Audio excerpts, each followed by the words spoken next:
88 Hour Boxing Chat with Paul Nassari and Grantlee Kieza. Good morning and thank you for coming on the show. Thanks for having me on the program, Paul. It's always a pleasure, mate. And lots of big fight action coming up, including the women's world title fight that you're putting on with Bianca Elmer and Miranda Webb. That's going to be terrific.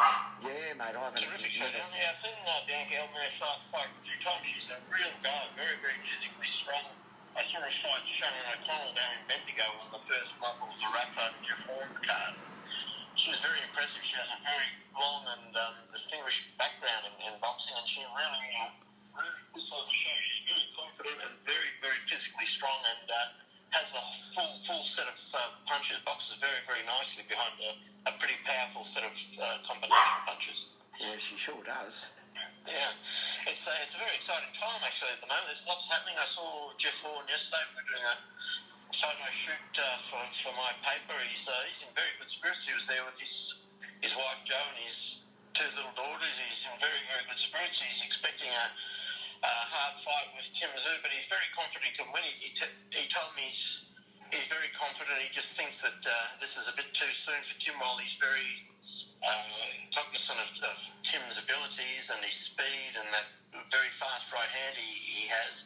He just he asked me several times. He said, like everyone knows, I've been in hard fights and I've come out the other end, and I'm experienced in hard fights. Has Tim ever really been in deep water where he's been hurt and he's had to fight back? And the answer is no. We haven't seen Tim in very much trouble really in fights. No.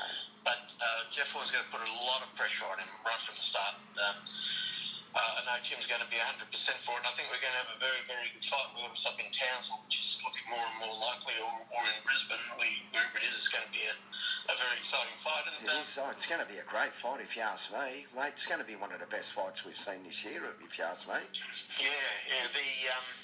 There's a lot happening in Queensland. Angelo DiCarlo is doing tremendous things up here as well. He's got Liam Paro fighting James Chirici from Romania next weekend down at the Star on the Gold Coast. It's a huge fight card.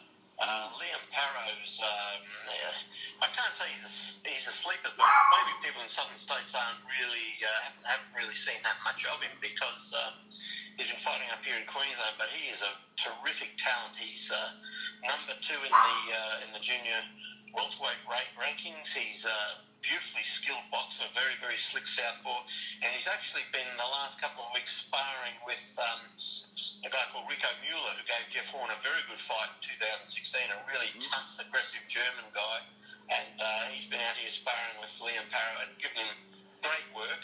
And I know Alfie DiCarlo, Liam's trainer, is very, very pleased with the conditioning that Liam's had for the last couple of weeks, and he looks like he could very well be fighting for a world title before too long. He's a real talent. And the whole show is a big show. Big Dempsey McKean against a big American called Jonathan Rice. Dempsey's been sparring with Justice Hooney, who's gone away for the Olympics qualifier over there in Jordan, so he's in a pretty tip-top shape, and it looks like he's going to be a terrific card all the way through. But for people in the southern states who haven't seen Liam Paro, start taking notice, because I think he could very well be a world champion by the end of 2020. Well said, mate. Yeah. And also we have another very good fighter up here too, Liam Wilson. He's fighting in Melbourne today. He's fighting a guy called Jesus Cuadad, who not long ago gave Jojo Diaz the new world champion in the lightweight division. A very, very good fight. So that's nice. Liam's only had about 5 or 6 professional fights.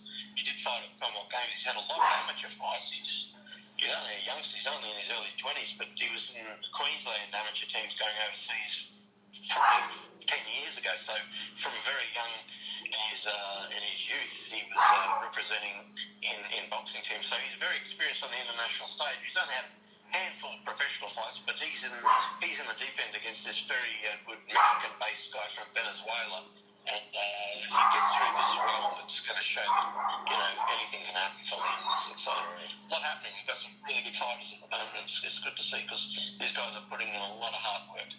Yeah, they sure are. Now, anything else for us? Because I know you've got another interview with the... the ABC. I'm just talking about the ABC about one of my books, yeah. No, but as I say, it's on the 7th of March at the start on the Gold Coast.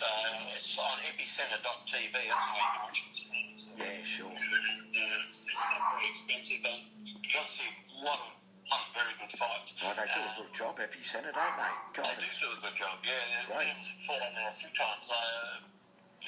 Fight fans, diehard fight fans may have seen him fight a really tough Korean in his last fight, and it was like he was fighting a young Jeff Fennick. The guy just kept coming all night, but Liam managed to get away and get the decision. But he's fought all sorts of styles. He's fought very good boxers. He fought a Turkish Olympian who was a very good, slick boxer. He fought this guy from Korea who was trying to take his head off with every punch. It just kept coming.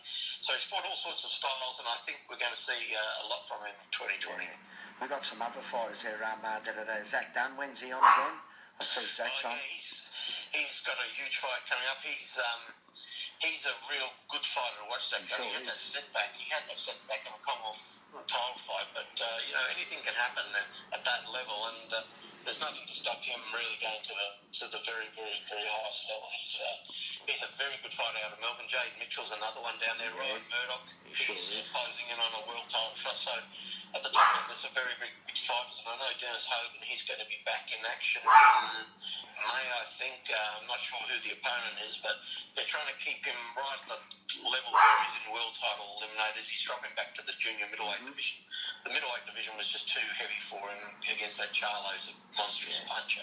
But all these guys, they're all on the cusp of world titles. Another one there, George Camboza's screen. Yeah, on the verge. Really good fight. I mean, his win over Mickey Bay was exceptional, and he's super exciting. You can see all the experience and skills he's learned sparring with Pacquiao for a long time.